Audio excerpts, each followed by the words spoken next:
На часі місцеві новини. Завершуємо робочий тиждень разом, і я вже готова розповісти, якими подіями позначили життя Жашківської територіальної громади.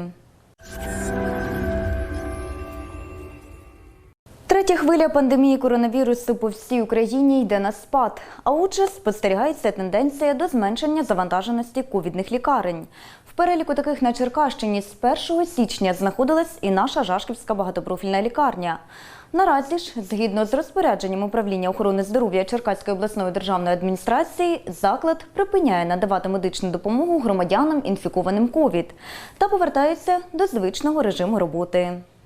В зв'язку з покращенням епідемічної ситуації з COVID-19 в Україні було прийнято рішення Міністерством охорони здоров'я по погодженню із обласними державними адміністраціями про те, що в Україні об'явлено жовтий рівень небезпеки. З 1.06 наш заклад, згідно з розпорядженням управління охорони здоров'я, зупинився в плані надання медичної допомоги пацієнтам, хворим на ковід і з підозрою на COVID-19.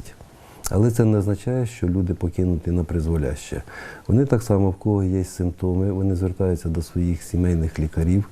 Розпорядженням і наказом по управлінню охорони здоров'я визначені опорні заклади першої хвилі, другої хвилі і третьої хвилі. По мірі завантаження цих закладів більше як на 70%, почергово будуть включатися друга і третя хвиля.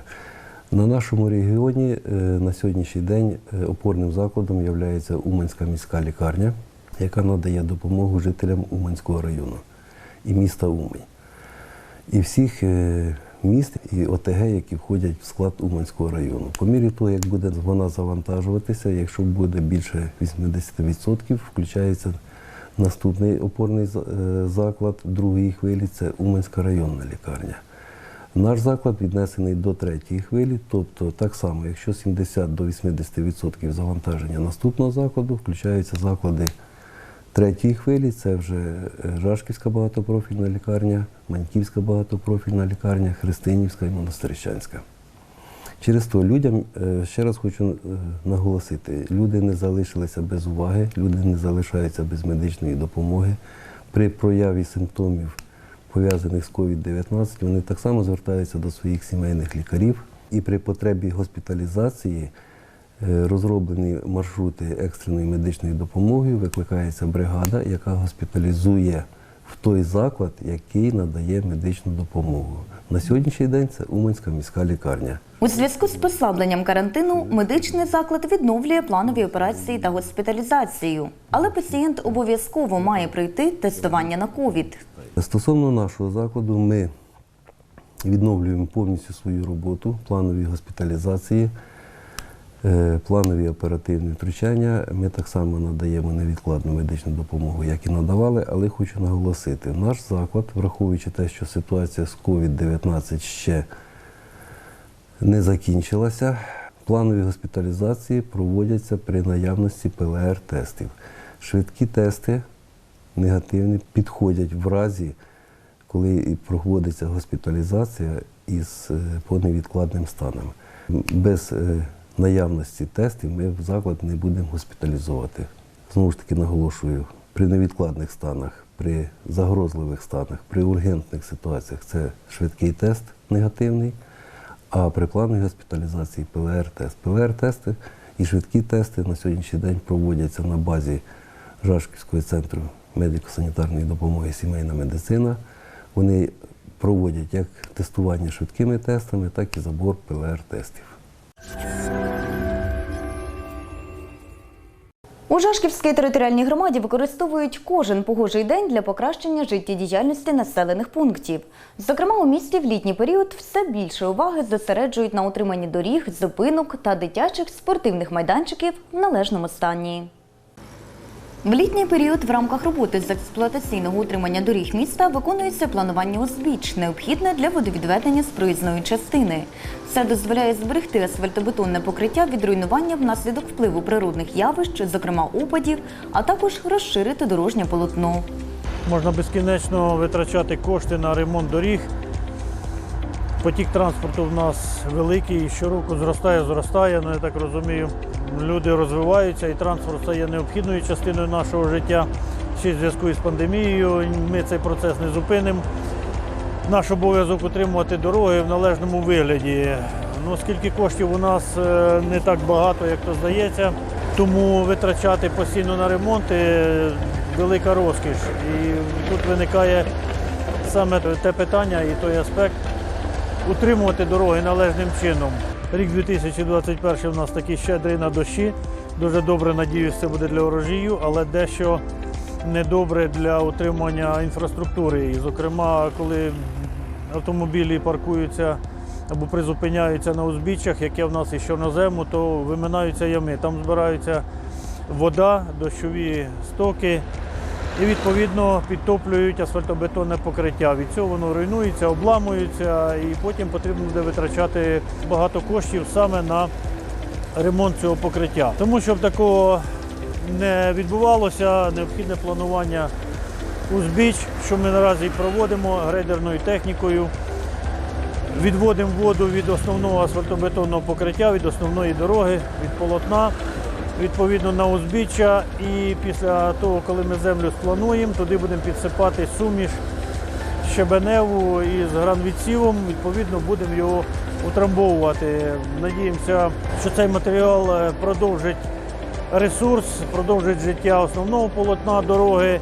Відповідно, відведемо дорогу. Ну і в місцях, де людям зручно паркуватися, там ще й додатково буде облаштована зупинка, так як в мікрорайоні Кравничка, мікрорайон селища. Тут автобус зупиняються автомобілі. Ну і отак от виникла тут зупинка. Тому наразі влаштовуємо тут і будемо по всій протяжності центральних доріг, які в нас є в місті, також робити от саме таке планування узбіч.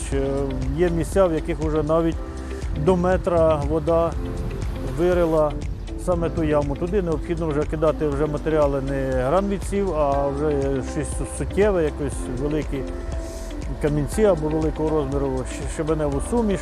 Але це буде продовжуватись протягом літа, я все-таки думаю, я впевнений. І таким чином ми розраховуємо, що збережемо покриття дороги. Паралельно працівниками виробничого управління житлово-комунального господарства ремонтуються дитячі майданчики, які, зауважує головний інженер Віктор Корчак, щороку страждають від рук недобросовісних відпочивальників далеко не дитячого віку. Робітниками Жашківського ЖКГ займаємося ремонтом дитячого майданчика, який знаходиться в мікрорайоні Сахалін. Ремонтуємо кожен рік його, тому що контингент віддихаючих на цих майданчиках від 3 до 65 років, тому що не видержують ні одні качелі, нічого. При тому, що роботи дуже багато, але мусимо все-таки, щоб дітям було де віддихнути, погулятися, погойдатись на качелях, мусимо ремонтувати. От сьогодні займаємося ремонтом качелів, і тоді буде покрашено, все викрашено, все робиться для того, щоб діти могли десь віддихнути, погулятися. В тому році лічно сам займався ремонтом цього майданчика. Через рік все по новій. Не можна так сказати, що прийшли, віддихнули, все. Поламали так, що мусимо все нові. І тим більше, що одні з качелів вкрали на металолом. Ну це ж для дітей робимо. Окрім того, проводиться поточний ремонт доріг. Роботи виконуються 2 способами – гарячим асфальтом і струйним методом, які вже виправдали себе у співвідношенні якості та економії коштів. Так, останні 2 тижні поточний ремонт доріг здійснювався на вулицях захисників України, Заводська, виїзд на трасу Київ-Одеса, Перемоги, Княгині Ольги, Привітна, Вокзальна та Залізнична.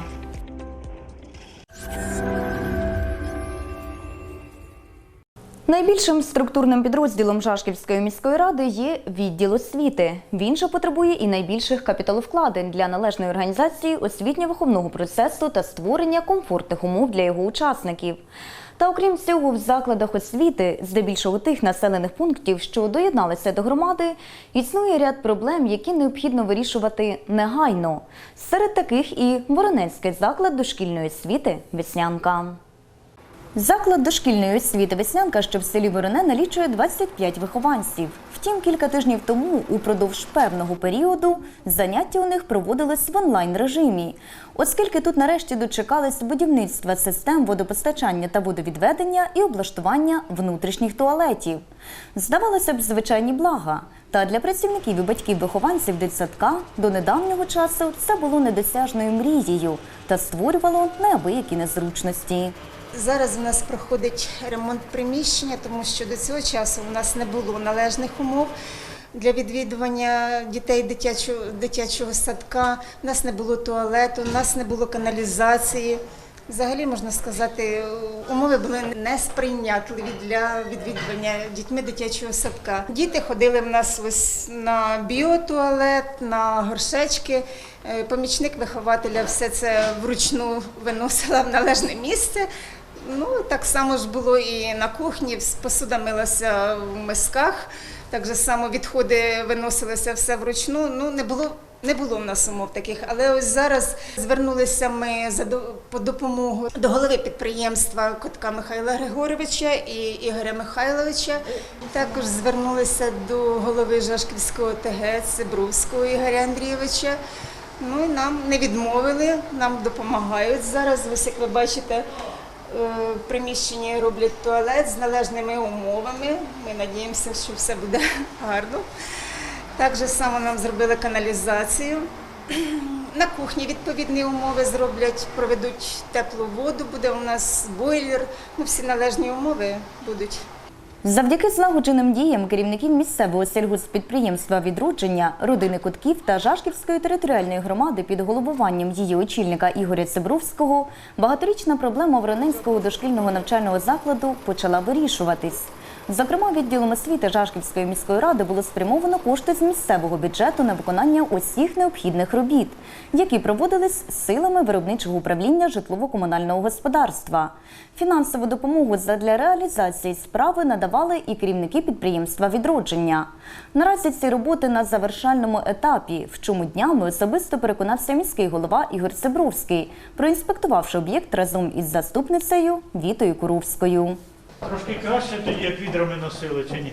Та набагато. Багато. Я наче на світ народилася. Було Тут трошки ось тут було, бачите? Отут того в мене було і раковина, то я відрами, все носила відрами. Все. А зараз набагато краще. Добре. Але привичка осталась. Тобто все-таки ставте відерце, щоб десь Ставлю. А його вистачає? Так, вистачає. У нас дітей не дуже така велика кількість, нам води вистачає і теплої, і холодної. Він на 30 літрів нам повністю У вас же вистачає. тут плита велика стояла, Да. здається. Ми плиту прийняли. Вона ще 67-го року випуску була ця плита. Ми її зняли, а в листопаді місяці, жовтень-листопад місяць буде проходити списування. Ми її спишемо. У нас дві плити. Ця робоча і ця робоча. Витяжка у нас є, ми витяжку встановимо над плитами. Нічого, наче встановили так нормально. Я бачу.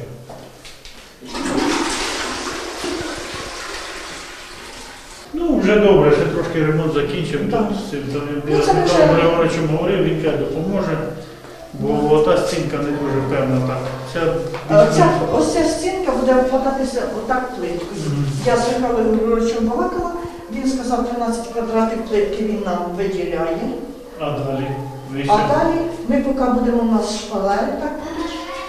Ну, головне нам, щоб оце не ляпало і не впливало. У нас кімната велика, вона дозволяє усім санітарним нормам. Завдяки створеним зручностям дитсадок працюватиме згідно санітарних вимог, що неабияк полегшить роботу вихователів та забезпечить комфортне перебування діток у закладі. Наш дитячий садочок дуже довго чекав такого ремонту. Наш дитячий садок потребував ремонту у водопостачанні, підведенні води, у ремонті туалетної кімнати, якої взагалі практично не було зимою, літом. Також каналізація, яка у нас дуже довгий час вже не працювала. Цю потребу також вирішили завдяки підтримці нашого міського голови Ігоря Андрійовича, замісника директора ПСП «Відродження» Котка Михайла Григоровича, директора Григорія Петровича. Також висловлюю подяку відділу освіти Савицькій Валентині Миколаївні, яка також не залишилася в стороні, а завжди підтримує нас, допомагає в усьому. Ніколи в нас не було такого, що вона нам відмовила в чомусь. Ну, те, що проводиться і вже зроблено у нашому дитячому садочку, цю зручність, ці блага вже нас оцінили і батьки, і наші працівники. Надзвичайно полегшить роботу, тому що залишиться багато часу, наприклад, помічнику вихователя, допомозі вихователю з дітьми. На кухні працівники будуть належні мати умови для того, щоб і приготувати гарну і якісну їжу, мити посуд. Ну і наразі наш заклад буде відповідати санітарним вимогам, які повинні бути в дитячих установах. Саме з об'єднанням нашого села до ОТГ відбулися ось такі значні зміни, тому що нас почули, до нас дослухаються і нам матеріально допомагають. І ми дуже-дуже за це їм вдячні. Попри ряд проблем в кожній сфері життєдіяльності громади, все ж пріоритетними по черговості вирішення залишаються проблеми освітньої галузі, які і надалі вирішуватимуться, дбаючи насамперед про підростаюче покоління. Черговий об'їзд по селах нашої громади, от село Вороне, дошкільний навчальний заклад, знаєте, мав змогу познайомитися з чудовим, як кажуть, санітарною кімнатою на дворі, буквально з усіма прикрасами, з павутинням, яке на голову чіпляється, на вуха намотується, з усіма посадковими місцями. Надзвичайно такий дачний туалет, прекрасний. Тільки коси настовбурчуються від жахіття, то як же ж дітям туди ходити. А процедура була проста. Підставляли горшечка, дитина відповідно ходила в туалет і потім працівник виносила на двір. Знаєте, у наш час допустити таке – це просто злочин. Тому і виникла нагальна потреба зробити туалет, санітарну кімнату, як то потрібно все це зробити. Але чергова проблема – вода не була доведена прямо в будівлю, тому потрібно було робити і водопостачання, і водовідведення. Працівники цього закладу потрібно віддати їм належне. Вони не скаржились, що їм так сутужно жити, що їм доводиться виносити відерцями. Я мав таку нагоду запитати у працівниці, скільки ж ви відер винесли. Вона жартуючи запитала, за 30 років не рахувала, але в день відер 10-15, мабуть, виносила, не менше. Але це ж додаткова робота і живемо в такий час, що воно повинно тут бути. Хоча багато скарг від батьків про те, що в міських дитячих садочках дітки руки миють холодною водою. Тут холодною не миють, бо тут не було ніякої води. Тому в першу чергу все-таки це ж діти нашої громади і потрібно якось справедливо відноситись до того. Діти мають жити в нормальних умовах, хоча б холодна, але все рівно вода має бути. А далі вже бойлерами будемо доводити до того, щоб була й тепленька вода. Тут бойлери якраз є, зусиллями і коштами депутата міської ради Котка Михайла Григоровича, так і його батька Григорія Петровича. Тут все-таки виділялись кошти і доглядалися, увага приділялася як школі, так і дошкільному навчальному закладу. Тому бойлери тут є, не було тільки води відповідно. Зараз вже є вода, відповідно є і тепла вода, є і водовідведення, тому я запитав, чи дітки як зустріли оці нововведення. Кажуть, що всі знайомі, знають, що таке унітаз, знають, що таке кран, як мити руки. Варто зазначити, що всі ці роботи робили працівниками нашого виробничого управління житлово-комунального господарства. Є майстри, які можуть це зробити, можуть справитися з поставленими завданням. Що це дає? По-перше, ми значно здешевлюємо всі ці роботи. Затримки в часі практично не було. Все зробили своєю технікою, своїми руками. Тому, що сказати, якщо захочемо, то можемо. Кошти були використані відділу освіти, перекинуті з однієї статті на іншу. І також варто зазначити, що і підприємці, як і Михайло Григорович Котко, так і Григорій Петрович не залишають без уваги і своїм коштом або матеріалами різними також приділяють увагу, закуповують інструменти, які необхідні для косіння трави, для нарізання дрів, дещо інші, там фарбу дають. Тому отак спільними зусиллями завдяки і приватним підприємцям, і місцевому бюджету, і розумінню працівників, живемо, миримося. Тому радий тому, що нам вдалося це зробити великими, малими зусиллями, теж інше питання. Нам вдалося вирішити. Зараз залишаються такі деталі, трішечки ремонт закінчити, ще такий косметичний. І на цьому не зупиняємось. Працюємо і далі по селах громади, де що необхідно, вдосконалюємо, покращуємо. Зокрема, такі питання, як вивезення твердих побутових відходів. В кожному селі підприємці надають допомогу, надають паливно-мастильні матеріали, надають техніки, щоб вивозити загалом із села, а також від навчальних закладів, як школи, так і дошкільних, там, де є ще школа. А в Вороненському дошкільному необхідно тут забетонувати майданчик і встановити тут більш-менш сучасні уже контейнери для відходів. І працівники матимуть змогу фасувати пластик, відділяти від паперу, тим самим і діток привчати. І все одно якась там копійка буде зароблятися, тому що на вторинну переробку будуть здаватися ці всі відходи. Також і зменшимо ми навантаження на вивезення відходів, тому що ці будуть приїжджати підприємці певні, а можливо навіть продумаємо і житлово-комунальне господарство буде забирати, якщо тут поблизу немає таких підприємців, які забиратимуть ці відходи вже фасовані. А всі органічні, то вже будуть забиратися, відвозитись на сміттєзвалище. Поточний навчальний рік лише завершився, але підготовка до нового в закладах освіти Жашківської громади проводиться уже зараз. Все більших обертів набиратимуть ремонтні роботи, спрямовані на створення належних умов для повноцінного розвитку і навчання дітей громади. Які саме роботи та в яких закладах здійснюватимуться, інформуватимемо у наступних програмах.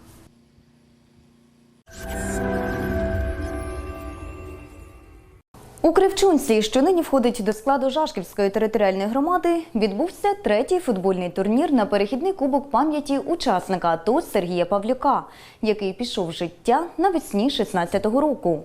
Головна мета змагань – вшанування пам'яті воїна, який захищав суверенітет і цілісність нашої держави, а також патріотичне виховання молоді і залучення дорослого населення до занять масовими видами спорту. Свого односельчанина, життя якого обірвалося в зоні АТО, у Кривчунці не забувають. Усі гуртом збирали кошти на встановлення пам'ятника, ініціювали перейменування вулиці, на якій проживав Сергій Павлюк, та у 2018 році започаткували футбольний турнір на перехідний кубок Героя-Земляка. Від імені виконавчого комітету Жашківської міської ради привітати вас серед команд на перехідний кубок пам'яті Сергія Павлюка, жителя нашого села, який загинув 1 березня 2016 року в зоні АТО. Вважати відкритим.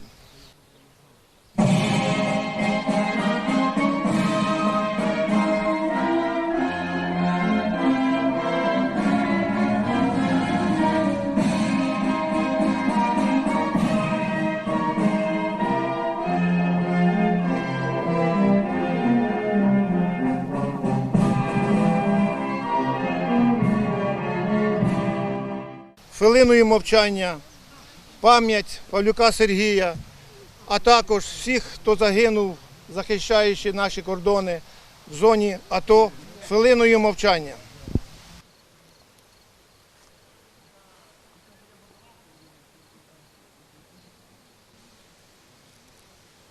Традиційно футбольний турнір у Кривчунці проходить між ветеранами спорту. Допускається і кілька осіб молодшого віку. Цьогоріч в змаганнях взяли участь 3 команди – ФК Кривчунка, СК Жашків та ФК Нива з міста Монастирище, яка минулого разу виборола кубок і забрала його на батьківщину. Ми раді привітати вас на нашій гостинній Кривчунській землі. Мені хочеться побажати всім міцного здоров'я, чистого і мирного неба, а учасникам турніру спортивної наснаги, наполегливості, спортивного азарту в веденні чесної спортивної боротьби. У спорті є такий вислів – перемагає сильніший. А я хочу, щоб сьогодні в нас був девіз «Перемагає дружба». Тож всім удачі! Шановні учасники змагань, я щиро вдячний за запрошення організаторів Вам щиро вдячний, що ви відкликались на наше запрошення, прибули на цей турнір. Вже неодноразово я також був присутній на ньому. Приєднуюсь до побажань Степановича і хочу побажати вам також гарної гри, звичайно ж без травм, ну і в кожних змаганнях перемоги. Але дружньої перемоги, без травм, саме головне, хлопці. Ми, в свою чергу, цього року село Кривчунка приєдналося вже до Жашківської територіальної громади. Ми, як відділ, обіцяємо надалі підтримувати цей турнір в проведенні і в організації. Дякую вам за увагу. Першими на футбольному полі зустрілися команди з Жашкова та Кривчунки. Боротьба була завзята, цікава, спрямована на результат. Втім, головне, як зазначали самі учасники, не перемога, а участь. Нагода приємно провести час в компанії давно знайомих товаришів, згадати молоді роки та відпочити, як то кажуть, і тілом, і душею.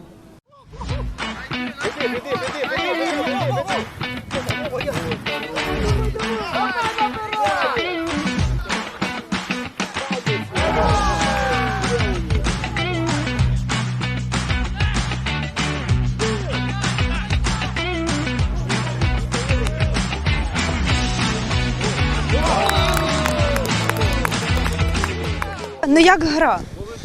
Сама краще. Враження прекрасне, погода хороша. Можна грати.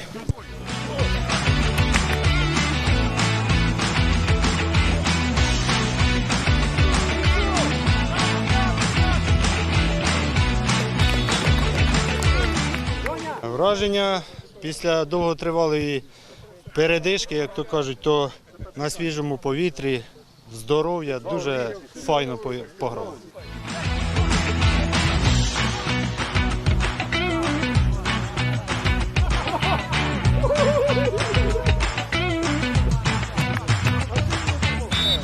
Жашкову дали фуру 5, зараз одіграємося. Просто ми налаштовані 6 забити, тому просто дали 5, щоб нам було цікавіше грати. Просто це все. Взагалі як враження від гри? Чудово, знаєте, коли збирається покоління, коли в якісь роки, определені, там 85-ті вигравали. Звісно, вони зараз не в формі, ну вони ще дають фору таким молоді. Тому дуже цікаво грати, досвід отримати і настановки.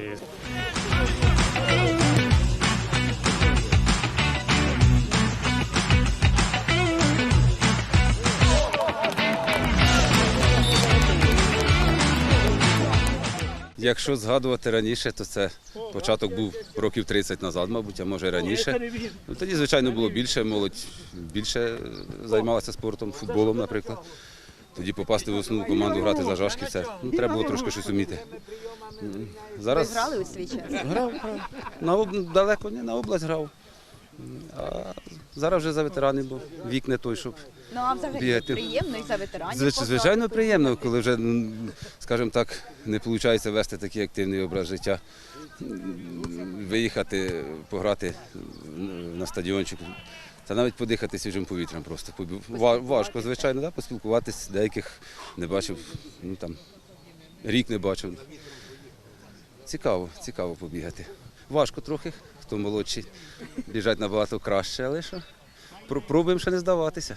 Конкуренція між командами, запал і щирі емоції футболістів. Усе це робило футбольні матчі незабутніми. Кожен із учасників намагався докладати максимум зусиль до перемоги. Проведення турніру, який став даниною пам'яті полеглому в АТО земляку Сергію Павлюку, ініціював ветеран спорту Олександр Березюк, який сам до недавнього часу був активним учасником футбольної команди «Кривчунка» та продовжує долучатись на волонтерських засадах до організації цього спортивного дійства. Лічно сам теж любитель грати, але в цьому году не можу, бо після операції то трохи треба одихнути. Це не воздержу, тільки півроку пройшло після операції. Я так розумію, ви даєте поради, настанови і вболіваєте. Так. Ну, як тренер цього команду, стадіону підготовив. Це все моя робота стадіону. Це все я підготовив своїми руками. Трактор в мене є, скосив, лінії наводив, це все я робив своїми руками. Так що, спасибо, правда, староста, він допомагав. Підтримують традиції проведення футбольного турніру і новопризначений староста села Олександр Бабенко та місцевий орендар земель, директор ПСП «Глорія» Станіслав Козлов. Дякуючи нашому товаровиробникові Станіславу Володимировичу, було закуплено, допустимо, м'ясо, риба для приготування юшки. уборка була дата на територію з косіння, виділено був солярка для того, щоб трактор міг покосити і убрати це все. А люди допомогли вже це все помогли зібрати. От, і надію, що він сказав, що надії на дальніше буде нам підтримати і допомагати в організації таких змагань, і тим більше чистки стадіону робити, щоб все було, щоб село трошки відрождалося, скажімо так. Як новообраний староста села, я думаю, що ми будемо і на той рік продовжувати. На цей рік у нас просто якісь такі скудники отримали ці подарки, бо це не предусмотрено було з ковід, буде, не буде, ми ще не знали. А вже на слідуючий рік, вже в нас, коли ми вже об'єдналися в територіальну громаду, це вже буде закладено в бюджет, виділення коштів, буде вже нормальний кубок, медалі. І на той рік ми знову запрошуємо всіх учасників на наш традиційний чемпіонат по футболу. Позитивно оцінюють такі ініціативи місцевих любителів спорту і гості з Монастирищ та Жашкова, котрі активно розвивають спорт, зокрема футбол, у своєму рідному краї.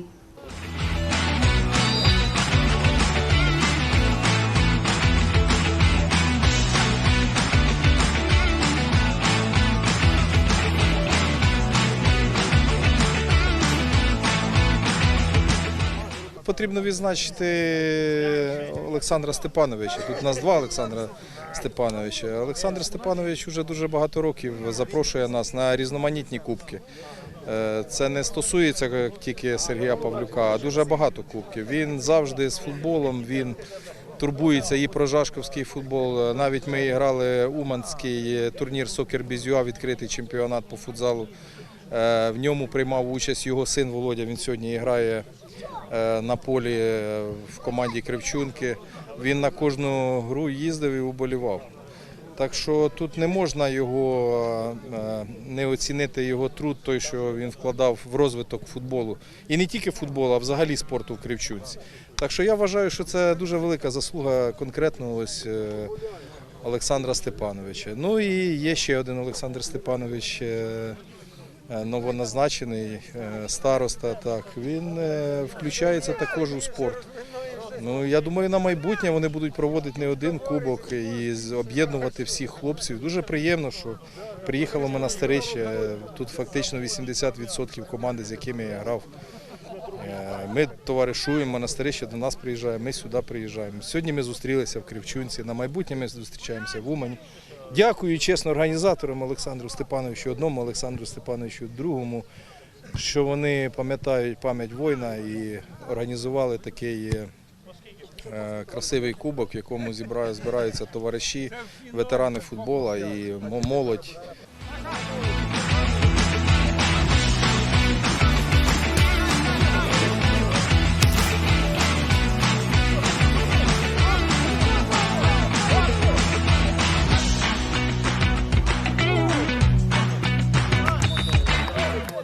Дуже прикро, що минулий рік в зв'язку з пандемією не було цього турніру.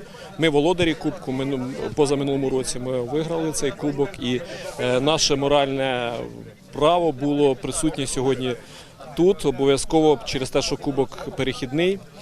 Дуже приємно, що сьогодні ветерани зібралися, це в першу чергу ветерани, хоча дозволяється і молоді, але в основному кістяк команд – це ветеранський футбол. Дуже приємно збиратися в такі турніри. Це спілкування, це спогади, це маса приємних емоцій. Це дуже чудово і вдячний за сьогодні. І сьогодні навіть погода витримала. Немає дощу, сонця, не жарко. Проведення турніру серед ветеранів футболу – гарний приклад для молодого покоління, що надихає до занять спортом та здорового способу життя. Попри епоху інформаційних технологій, міський голова Ігор Цибровський переконаний, завдяки таким ентузіастам та загалом усім, хто популяризує спорт, життя Жашківської громади і надалі буде насичене подібними заходами. Я щиро вдячний всім організаторам, які не забувають, що таке фізкультура в нашому житті, а це основа основ. які подають приклад своєю грою, своїм заняттями молодим поколінням. Тому, на жаль, констатуємо те, що з розвитком технологій, з розвитком, з наповненням нашого життя всілякими гаджетами ми все менше і менше приділяємо увагу фізичній культурі. Це вік технологій, це зрозуміло, тому дуже гостро стоїть питання фізичного розвитку. І саме такі змагання дають змогу, дають приклад, дають поштовх саме такому розвитку. Хотілося, щоб це спадковувалося і всіляко я особисто і буду змушувати навіть всіх працівників, інструкторів, які в майбутньому звались. Також у нас є по великих селах відповідальні працівники, які відповідають саме за розвиток цього напрямку життя, які підтримують види спорту. Я все-таки надіюсь, що Жашківщина багата талантами була, є і залишиться, як творчими натурами, так і в спорті і фізичній культурі.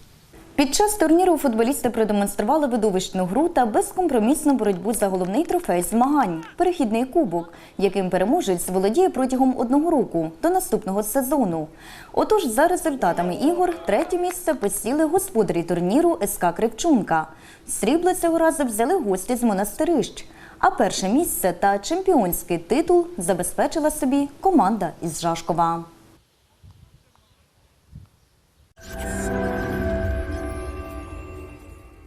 Народилася у пору, коли садять капусту, а за паспортними даними 7 січня 1931 року.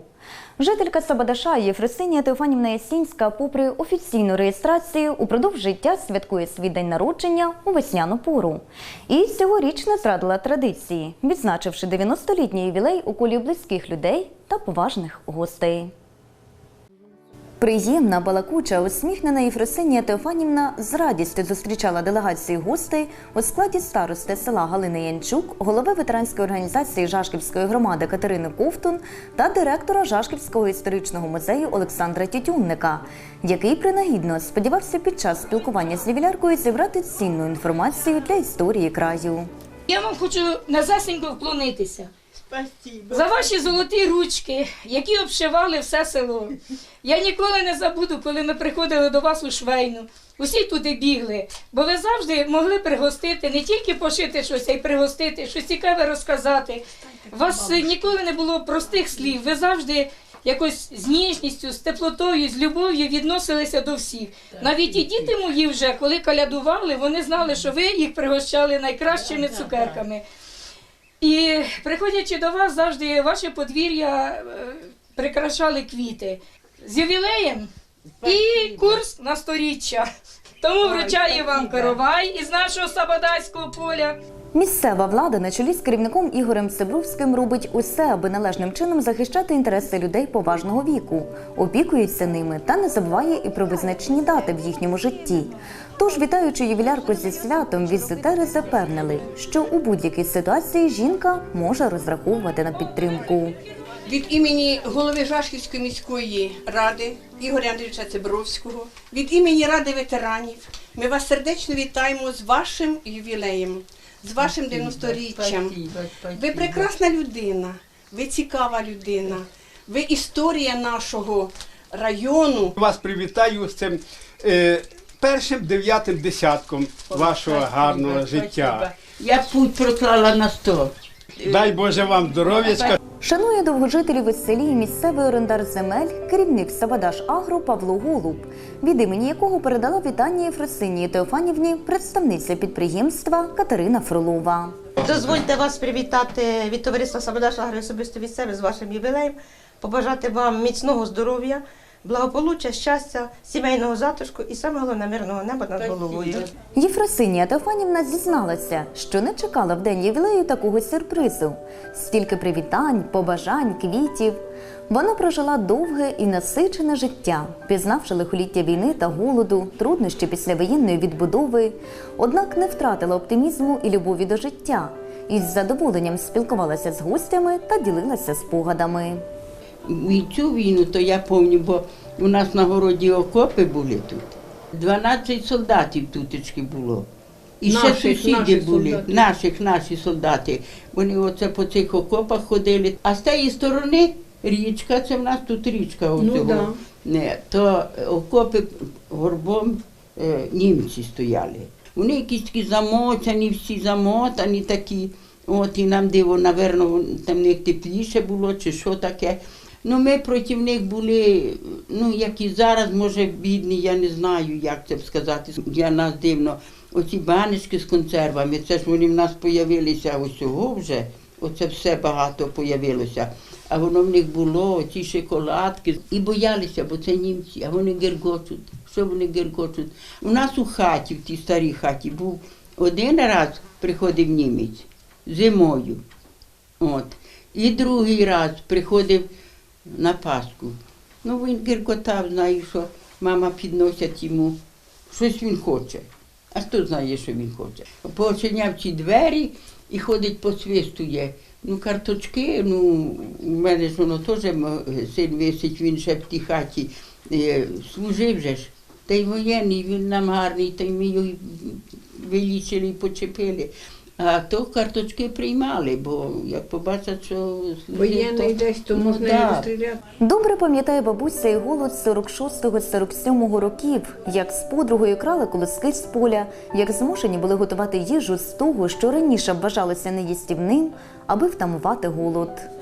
Брали ту лепеху, на Острожанському ставку лепеху. Ви це не знаєте. То таке коріння наберуть. І то сушать, а потім мелять, то їдять. А сюди ходила по подружках, там і калачики їли. І клени, і того, калачики, ну так, все їли, бур'яни. Всього було на довгому життєвому шляху Єфросинії Теофанівни. Аби якось прожити в тяжкі післявоєнні роки, жінка не цуралася ніякої роботи.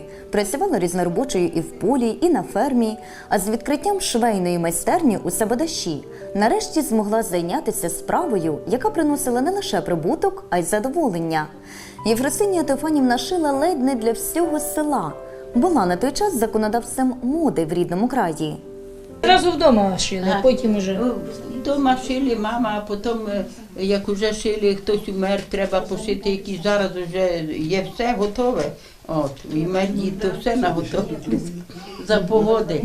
А то треба пошити якісь полотняні штани, пішла геть в клуб, вже приходять, іде свічку, за світло засвітила, при світлі треба пошити чи штани, чи сорочку, бо треба поховати. От. А то й там вдома, як там шили, а потім вже, та я пішла вже в комбінат, та й оце вже і до комбінату, та й оце моє таке життя. Ну, прийшлося важко робити, як збирати ті колосочки і бути тамочки, не дуже там така розкіш.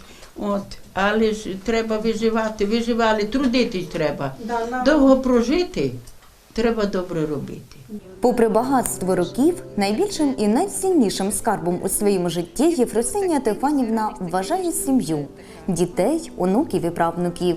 Вони ж натомість пишаються своєю мамою і бабусею, переймають у неї досвід, цінують думку і до сьогодні захоплюються її життєлюбством та оптимізмом. Нас мама завжди навчала, що треба вчитися, добиватися своєї цілі. Це ж вона сама така в нас відповідальна. Вона сказала, зробила. І я так виховую і дітей своїх. І вона завжди навчала, щоб добитися успіху, треба дуже важко працювати, сидіти над тим, тому що без праці ти нічого не доб'єшся. Іноді буває важко добиватися чогось, якихось висот, але завжди згадуєш мамині слова, що треба йти вперед. І не дивлячись на її поважний вік, вона така оптимістка у нас. Вона завжди ніколи не падає у відчай. Так, що то буває такий настрій поганий, чи погода, чи так сама себе почуває. Кажу, мама, випий таблеточку, може полегше стане. А вона каже, на що воно мені? Я не треба. І завжди вона говорить, треба займатися спортом. Вона працювала тут у нас в селі Швейна була, вона, можна було сказати, як була законодавець сільської моди. Ще так. Вона любила шити, експериментувати. В неї так по житті в неї все ладиться. От вона задумала зробити, вона його зробить. Можна сказати, золоті руки. Вона може і шити, і вишивати. Зараз, звісно, вона вже не може, але от іноді дивиться там телевізор, каже, от це гарно. Це погано, оце я б зробила так чи так. Ще та модниця. Так, ще та модниця. Іноді буває, хочеться їй щось трошки пошити, але вже руки не тримають, але вона все одно собі каже, мам, дай я там трошки щось підшию. А вона Ні, я сама. Єфросинія Теофанівна, жартуючи, зазначає, має 2 дні народження. Щоправда, попри дату, вписану в документ, який засвідчує її особу, жінка наголошує, народилася в іншу пору року. Тоді, під час масової паспортизації населення, такі неточності траплялися, і серед жителів поважного віку зустрічаються часто. Казали, мама родилася, капусту садили. Записано 7 січня, як робили паспортизацію, записали паспорт. То ви записані 7 січня 31-го року? 31-го. А родилися 30-го, мабуть, так? Ні, вони все в травні, може, в кінці травня родилися. Я знаю, що мама все була з 24-го року, але я не знаю, коли мама народилась. І я вже дивилася, там шукала, вроді 10 березня. А у нас, Василівна, у діда мого год пропав. Да? До 30-го року. Чого його молодший. записали пізно? Тому що він родився, а там був секретарем у сільській раді. А батько каже до нього, брат, там запишеш хлопця. А той чи забув, чи як там. От. А потім, це він сам розказував, а потім прийшлося в школу йти, а він не записаний. За спілкуванням з милою та надзвичайно комунікабельною бабусею не загляділися, як швидко збігли години відвідин. Гості отримали неймовірний заряд позитиву та бадьорості, а Єфросинія Теофанівна була дуже зворушена їхнім візитом. І справа не у подарунках. Жінка щиро дякувала присутнім за увагу і теплі слова, котрі часом набагато важливіші за матеріальні блага. Прощаючись, наголосила, бере курс на 100 років і сподівається знову зустрітися з присутніми в день ювілею та погомоніти від душі. Як уже 90, то вже думаю, а що ще тих 10 прожити? Звісно. Скільки там залишилось, так? Боже, як це я можу? Прийшли такі гарні люди, щоб я ще 100 років не прожила.